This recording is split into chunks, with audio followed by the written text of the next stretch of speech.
ne samo preko ekranov, tudi v živo se družimo, izobražujemo, spoznavamo istomisleče ljudi. Celo posebna potovanja organiziramo. Daj preveri klepetobkavi.si, tam klikni pod dogodki, pa da se spoznamo v živo. Vsak je svoje sreče kovač. Dobrodošli v kovnici sreče in zdravja, Klepet ob kavi. Vse kaže na to, da naše zemlje vendarle ne poznamo tako dobro, kakor smo si mislili. Pred kratkim recimo so ugotovili, da obstaja še en ocean v notranjosti zemlje in verjetno ste že velikokrat slišali za Atlantido, izgubljeno civilizacijo, kolikokrat pa ste slišali za Šambalo. Nekateri pravijo, da je to le mit, neko mistično mesto, spet nekateri pa, da je to vendarle mesto, ki obstaja, za katero obstajajo tudi dokazi. Danes je v moji družbi Marija Ana Kolman, lepo pozdravljena, dobrodošla. Sama se redno in vse dlje časa nahajaš ravno na teh mestih moči, ki jih poimenuješ tudi v svojih zapisih, kjer je vse drugače, kakor pa recimo tukaj, ker živimo v civilizaciji, v nekem tempu tega dinamičnega življenja, ki je včasih mogoče malo celo prehiter. Ja, in kjer ne bi bila locirana tudi Šambala. Samo ime seveda je malo tako mistično. Največkrat ga srečamo v umetnosti, v glasbi, neke skladbe so poimenovane kot Šambala, nekatere glasbene skupine, potem vrste slikarjev na svojih platnih upodablja Šambalo. Srečujemo pa seveda tudi v literaturi. Jaz sem pred mnogimi leti za Šambalo slišala od mojega učitelja, dr. Ševceva, psihologa in parapsihologa, ki mi je rekel, veš, ti moraš iti na Altaj, tam je Šambala. In sem mu jaz rekla, ja, a ni Šambala na Tibetu? Je rekel, ja, je, ampak tibetanska Šambala je filijala altajske Šambale. Ampak to sem... Ni to, ni ta prava. Ja, ampak to se mi je zdaj še vedno Šambala, neko mistično, mitološko mesto. A je to dejansko nek kraj ali je to samo stanje duha? In iz radovednosti, več ali manj, sem že zdavnaj prej, preden sem prišla na Altaj, prebrala vse mogoče knjige, ki opisujejo Šambalo, od francoske raziskovalke Noelove, ki je tam živela 7 let, potem Helene Blavatske in tako dalje. Ampak ni me prav prepričalo dejansko v obstoj nekega mesta na zemlji, ki ga imenujemo Šambala. Bolj sem bila prepričana, da je to neko stanje duha, ki ga lahko dosežejo razsvetljeni ljudje v stanju razširjene zavesti ali meditacije, ampak da bi pa me karkoli resnično prepričalo o dejanskem obstoju Šambale, takrat še ne. Takrat še ne. Vsako leto kar nekaj mesecev pravzaprav preživiš na Altaju. Spomnim se, ko smo bili pod Beluho, tam je tudi po raziskavah tak drugačen občutek je, verjetno čisto zaradi tega fizičnega, elektromagnetnega delovanja, ki je tam drugačno ali kako? Predvsem je energija drugačna in človek kot energijsko bitje seveda v vstopu v neko drugačno energijsko polje to zelo močno zaznava. Tako kot zaznavamo slabo počutje, kadar pridemo v energijsko polje slabega okolja, negativnih vibracij ali pa negativnih ljudi, tako seveda zaznavamo vstop v energijsko polje, kjer so frekvence čiste, drugačne, kjer je popolnoma čisto polje z prijetnim občutjem. Sama si bila pod Beluho in veš, telefoni ne delajo, letala ne letijo tam čez, civilizacije ni, to pomeni nobenega onesnaženja strani pridobitev sodobne civilizacije. Druga stvar seveda je pa samo primarno elektromagnetno polje, ki je bilo pravzaprav izziv sprva samo ruskim znanstvenikom za raziskave. In jaz sem se velikokrat vprašala, od časa carske Rusije, potem v prejšnjem stoletju, v tem komunističnem ruskem sistemu in danes toliko znanstvenikov raziskuje na Altaju. Pa kaj? Pa kako težko je priti na Altaj? Spomnim se, na konju 5 dni, da prideš pod Beluhov. Včasih ni bilo avionov. To pomeni, da so znanstveniki Sankt Peterburga, z Moskve, z Novosibirska potovali mesece in mesece, da so prišli nekam, kjer naj bi bila neka Šambala. Raziskovalci Šambale so se pravzaprav soočali z dejstvom, da je že na ravni zaznavanja energij z našimi čutili in senzori, ki jih imamo mi, možno, prepoznavno. In verjetno je bil to tudi kasneje povod za znanstvenikom, kot je recimo Dmitrijev, da so z aparaturami merili elektromagnetno polje, določene vibracije in tako dalje. In ugotovili seveda, da je vse drugače kot na drugih področjih. Zdaj, poleg področja Beluhe tudi plato, Okok in pa Teletsko jezero, ne? Se pravi vse to, ampak ta Šambala, ne, bi ne bilo to, ne bi bil tudi skriti vhod, ne, pa take zadeve, ne bi bilo to še živeče mesto, kjer živijo neka bitja tam, a je to, na kakšen način si lahko to predstavljamo? Ja, mogoče iz enega zapisa, ki so ga našli v nekem tibetanskem samostanu, kjer je lokacija Šambale tudi zarisana na zemljevidu, povem en komentar. V tem zapisu je zavedeno, najprej je bila Indija, potem je bila Kitajska, potem Rusija in zdaj bo, in potem bo, ali pa zdaj bo Šambala. To pomeni, da gre za 4 zgodovinska obdobja, locirana na določena področja na kontinentu in vsa 4 obstajajo, torej tudi Šambala, kamor je vhod večini ljudi nedostopen, nemogoč, dejansko obstaja. Jaz pri vsej tisti literaturi, ki sem jo prečitala, res nisem dobila sprva potrditve. Ampak potem so se mi pa zgodile stvari, ki so me premaknile v tem mojem prepričanju, da je to mogoče blodnja nekih razsvetljencev ali pa pač, tako kot sem rekla, stanje duha. Prva stvar, pred mnogimi leti je bila knjiga, ki mi jo je podaril pokojni slavist Ivan Mešiček, ki je mogoče ljudem poznan bolj po tem, da je bil prvi prevajalec Megrejevih knjig Zveneče cedre tajge. Ivan je pričel s prevajanjem knjige z naslovom Odkot izviramo.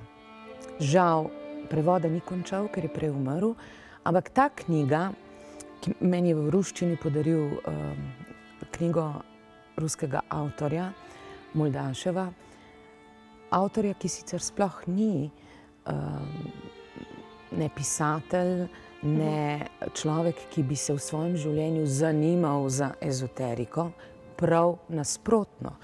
Ernst Rifjatovič Moldašev je doktor medicine, oftalmolog, človek znanosti in sam je rekel, zelo neprijetno sem se počutil v družbi ljudi, ki so govorili o paranormalnih pojavih, o Šambali, o ne vem čem, na kar se mu je zgodil en življenjski premik.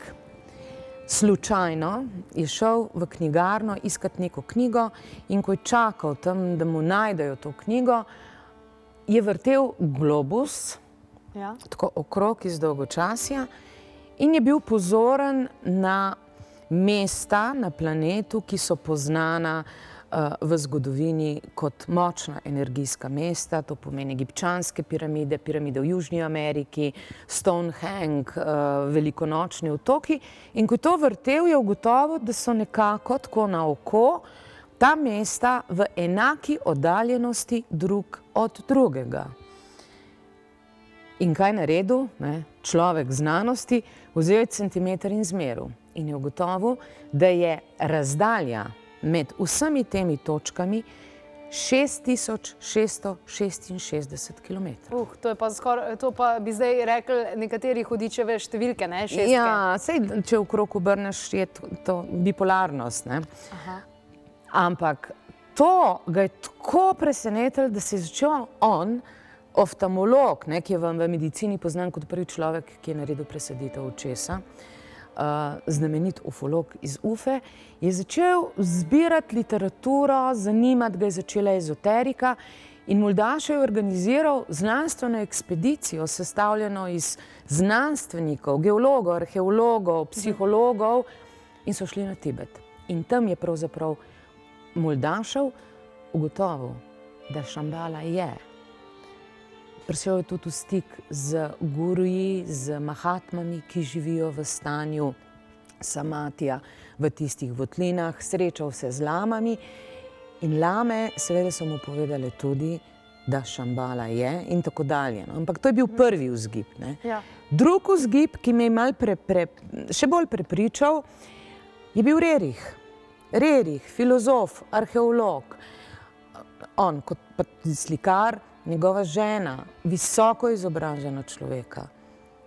In sem si mislila, kaj pravzaprav bil razlog te srednjeazijske ekspedicije, da je družina Rerihov z sodelavci in tudi z otroci šla na 5-letno ekspedicijo po zimi, poleti v snegu, s konji, Mongolija, Kitajska. Taka malo razvajena za tiste čase družina. Seveda, aristokracija. Pa kaj boš šel iskat Šambalo, ki jo ni? To pomeni, Rerih, tudi znanstvenik, je vedel, da Šambala je. In njegova platna, ne nazadnje, kasneje to razkrivajo. In tretje, kar me je pa dokončno prepričalo, da moje občutenje energij pod beluho, tisto, ko sem s konji šla čez tisti plato, veš, ko smo se spustili nad ono jezero, pa šli proti Beluhi, pa si slišal votov, topot pod konjskimi kopiti, ne, votlo, ogromna planota, to pomeni nekaj je spodaj. Jarlu je bila ta, ne? Ja, pa potem priješ v Jarlu, ja. A je to Šambala, ne? Ampak, veš, tisto, če ničesa ne doživiš sam, če nimaš nekega empiričnega izkustva, resnično težko verjameš. In potem mi je povedal Arkadij, ko sem z njim razpredala tako ob večerih Šambala, je rekel, veš, v vasi je živel, 2 leti nazaj je umrl, moj prijatelj, lovec, ki je bil v Šambali. In jaz, kaj? Ja, veš, kakšen je Arkadij. Stvaren, prizemljen, pa vendar povezan z izvorom. In mi je povedal zgodbo tega njegovega prijatelja, lovca, ki se je enkrat na lovu, ker moški hodijo po zimi pač na lov, da preživljajo družine, pred slabim vremenom zatekel v eno votlino. Samo zatekel se je tam in odločil, da bo tam prenočil, ker je bila nevihta. Počakal, da bo vreme. Počakal, da bo vreme. On je prišel v vas, se je vrnil, žena mu je že umrla, otroci so imeli že vnuke. Zraven njegove hiše, to je tam spodaj, malo naprej na ono stran vasi, je bil postavljen nov ail, hiša od sina.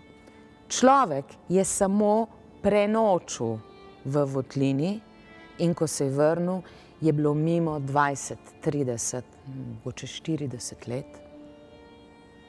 On je bil v Šambali. Ves ta čas. Ves ta čas. To pomeni čas, zemeljski čas je tekel hitreje, njegov čas, ker je očitno prišel v polje, kjer vladajo druge zakonitosti prostora in časa, se mu je pa odvijal kot nočitev v eni votlini v zavetju pred slabim vremenom. In ta človek, je Arkadij rekel, je bil drugačen. Živel je potem sam v hiški, ko je hodil na lov, je vedno bogato ulovil, to pomeni, vedel je kdaj, kako. In prej sem rekla, da je umrl, ampak v resnici ga nekega dne ni bilo več. In Arkadij je rekel, vrnil se je v Šambalo. Uradno je sicer pogrešan, šel je nazaj tja, kjer je bil in kjer je dobil to doživetje obstoja, resničnega obstoja Šambale. No in ko mi je Arkadij, ki je, a veš, ko ga poznaš, ko mi je prijatelj. Dober, od takih malo čudnih ljudi, slišiš marsikaj, ampak ko slišiš pa od takega človeka, pa malo, pa malo pomisliš. Slike, ki sem jih dobila iz tvojega potovanja, novičnega, so bile zanimive tudi zaradi nekih poslikav, pa zaradi nekih geoglifov. Je to kaj povezano med sabo? Seveda, te poslikave, petroglifi na skalah so zelo zanimive. Jaz posod jih odkrivam.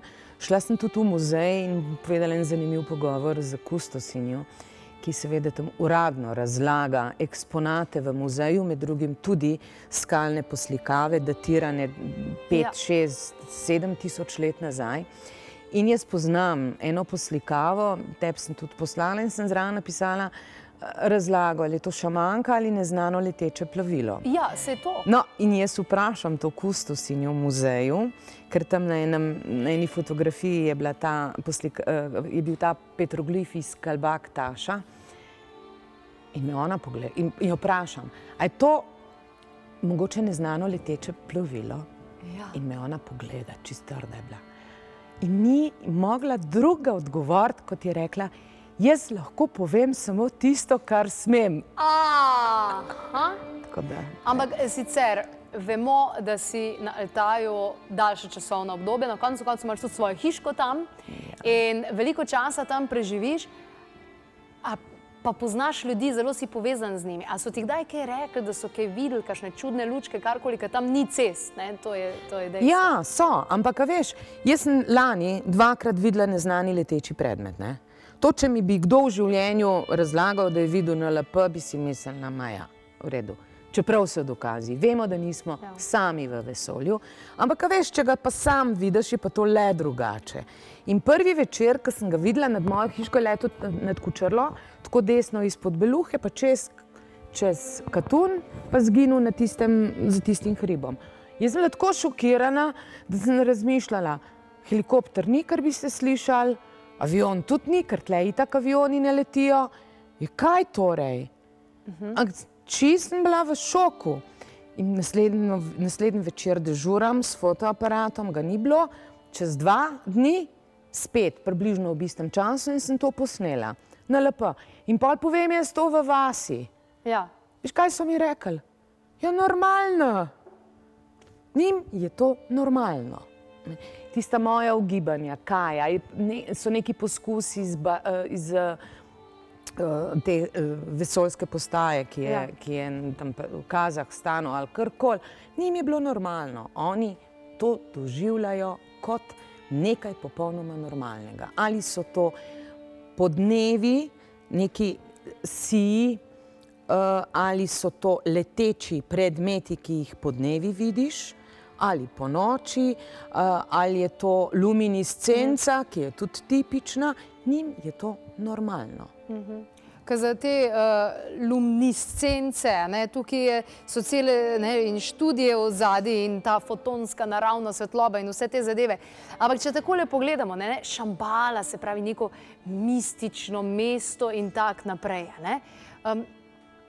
Pač druge civilizacije imajo tam svojo postojanko, ali kako bi potem človek temu rekel? Recimo. Oziroma tudi v Arizoni, recimo v Sedoni, pač obiskujejo druge civilizacije tisti kraj, ker se tam črpajo. In zanimivo je pravzaprav, da vse, kar tam raste, je tudi zelo zdravilno. Tudi to. Ena stvar je ta, da nekateri imenujejo to področje tudi področje, kjer povezave z kozmosom. To pomeni ljudje, ki živijo v Šambali. Nesporno prihajajo tudi iz Šambale in se tja tudi vračajo. Prihajajo kot mahatme, poglej, koliko je njihovih platen, pravzaprav to ponazarja. Prinašalci luči, prinašalci znanja, modrosti in tako dalje. koliko takih ljudi dnevno srečujemo med nami. Prišli so iz Šambale.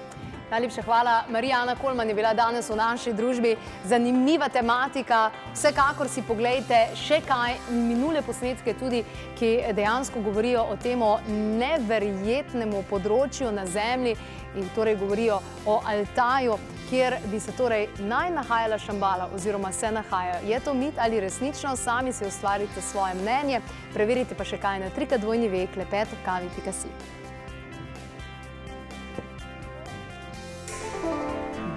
Vlakna pa potem za blago, za vrvi, za vlakna, ki se vstavlja v različne plastične elemente. Ne samo preko ekranov, tudi v živo se družimo, izobražujemo, spoznavamo istomisleče ljudi. Celo posebna potovanja organiziramo. Daj preveri klepetobkavi.si, tam klikni pod dogodki, pa da se spoznamo v živo.